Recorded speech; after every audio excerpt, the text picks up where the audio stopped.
Hello my dear friends, you're on the Military Summary channel. In this short video we're going to discuss the most important events that took place during the previous nights of the local time. The Russian sources are saying that as a result of fierce fightings for Petykhatki, they were forced to leave this settlement during the previous days towards more reliable positions in the settlements like Zherebyanki and in the forest lines on the south, on the east, on the northeast of that settlement. So basically the current defense line of the Russians, in defense belt of the Russians in this area looks like this.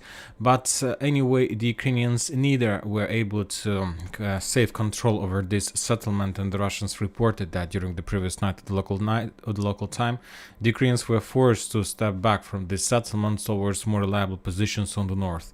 So basically the Ukrainians left some infantry forces, some troops in the forest on the west of that settlement. So basically during the previous day they managed to establish some fortifications no matter the Russian attacks using the heavy artillery systems. Also the Ukrainians left to the north of that settlement in this small farm on the north, and of course the main Ukrainian forces are located in Lapkova, where the Russians don't have possibilities to attack using the heavy artillery systems because of the big distance to the Ukrainian positions. Anyway, this is a normal practice, normal situation for any army. The Ukrainians using these tactics regularly.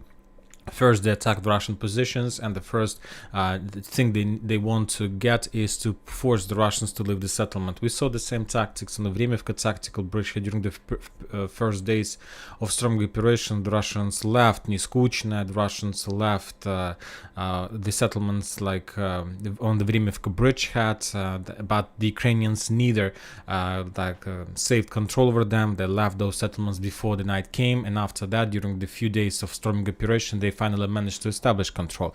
So currently we see the same picture. The Ukrainians need another few days to secure the bridgehead and to increase the bridgehead around the settlement, and only after that they will start attacking the Russian positions on other front lines, or the Russians will try or will make some kind of counter-offensive operation and will push the Ukrainians back. If you ask my opinion, I don't think that the Russians are going to return control over the settlements. The thing is that they don't need these settlements because these settlements have already been reduced till ruins, and for them it's much more better to stop the Ukrainians on the next defense belt, on the more reliable positions, and those positions that haven't been destroyed or reduced till ruins under the Ukrainian fire. So I don't expect the Russian greatest counteroffensive in this area, but who knows, we'll see. Furthermore, now we are moving to Orechov front lines. This morning, after the calm night, the Ukrainians currently are making another attempt to attack the Russian positions, as usually using the same roads, the same directions of attack. Nothing new. We are seeing on this front line the Ukrainians attacks in direction of Robotyne, Novopokrovka. In a few hours, I believe we are going to receive more videos and more updates about the level of loss of the Ukrainian side, and that's it about Orechov front line. Very interesting updates are coming from Vremivka tactical bridgehead. During the previous night, the Ukrainians made massive assault, massive storm operation in direction of Novodonetsk. The Ukrainians were attacking these settlements from many sides, from the west, from the north, trying to attack this settlement from the south, west, and so on. All those attacks were repelled. The Russians sent a significant number of reserves from Novomayorsk in that direction.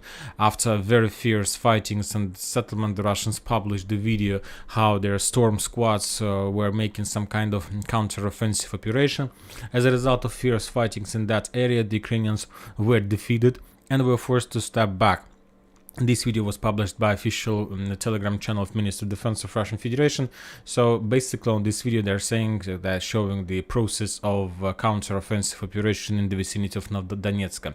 That was the information from official sources. Unofficial sources reported and shown video how the Russian soldiers on the Vremivka tactical bridgehead were inspecting the armored vehicles that Ukrainians left during the battle of Novodonetsk during the previous night. The Russians are saying that Ukrainians were forced to leave around 50 units of different Western types of weapon. Either France tanks, AMX, either probably Leopards and different types of armored vehicles. Imagine yourself that there were very heavy clashes, very fierce fightings in the vicinity of the settlement during the previous night, and the Ukrainians were forced as a result of that battle to drop on the battlefields around 50 units of different types of armored vehicles of Western countries. So that was significant defeat in the vicinity of that settlement, and maybe there is a very high chances that the Russians will try to develop their offensive operation in that area, because basically the situation is that the eastern flank of Rimivka tactical bridgehead was weakened by the Russians, because like 50 units is a very big amount of forces, and the Russians do have possibilities to attack, to continue advancing to the north in direction of Niskuchna along this river, and to attack in the flanks the positions of 37th Marine Brigade and 4th Tank Brigade. We'll see whether the Russians are planning to do this or not. The upcoming day is going to give us the answer to this question. Now we are moving to Marinka, and today we received during the previous day, 24 hours, 12 hours ago, a lot of interesting updates from this territory as well. The first update is coming from the fields between settlement Победа and Nova Mikhailovka. These two settlements are under control, under protection responsibilities of 79th Air Assault Brigade and 109th Territory Defense Brigade, and probably 72nd Mechanized Brigade. So all these forest lines between these two settlements is a very big network of Ukrainian trenches and fortifications, and it's a very big problem for the Russians to conquer them, to get as close as possible to Mikhailovka, but we see that the Russians are moving in this direction. And today we got the first video, the first confirmation that the Russians started using very interesting tactics. The Russians brought significant number of very old vehicles to the combat line, to the front line. Of course, a lot of those vehicles were captured from the Ukrainian side. On this video, for example, you might see how the Russians have sent a tank, this in the bottom of the video, a tank that were going to the forest line, and at some point this tank got on the minefields, and the mines and the tank was destroyed, and the tank stopped and he couldn't move further, so right in front of Ukrainian positions. And the question is what the Russians were planning to do. Later the Ukrainians from their side, from trenches, I believe they understood that there was some kind of trap from the Russian side. They're using some kind of pods, took a decision to destroy this tank using missile or rocket, and right in a second, as soon as they took a decision to do this tank, let's a little bit go further. The tank was exploded. The tank exploded with a very heavy like explosion. You see this. So last one more time. Let's go back. So now you see this line, and so that was some kind of Shahed Mobile. If you remember, the terrorists in IGIL in Syria, ISIS in Syria, were using the same tactics, sending the Shahed Mobiles to attack Syrian forces fortifications, and basically the Russians took a decision to use the same tactic to attack the Ukrainian fortification and minefields using tank Shahed Mobiles, or something like this. Anyway, as you can see, the Ukrainians managed to destroy that tank on the distance, but the sources are saying that later, and probably as a result of more attempts to storm this defense line, the Russians managed to capture this territory, and basically this is the current situation on this front line. But we haven't received any photo video confirmation of that, so let's keep this bridgehead as is. We need to get more confirmation of that progress.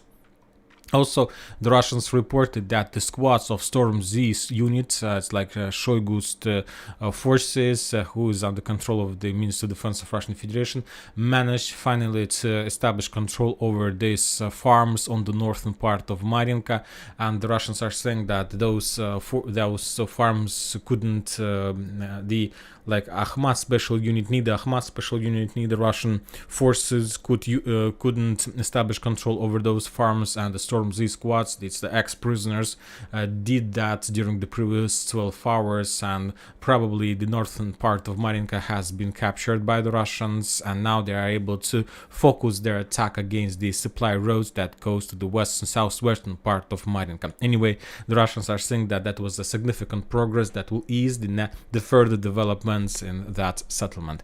And that's it for this short video. Military Summer channel reminds to condemn any violence in the world. Thank you for your watching. Subscribe to my channel, put your likes, join my Patreon, and have a good day. Bye bye.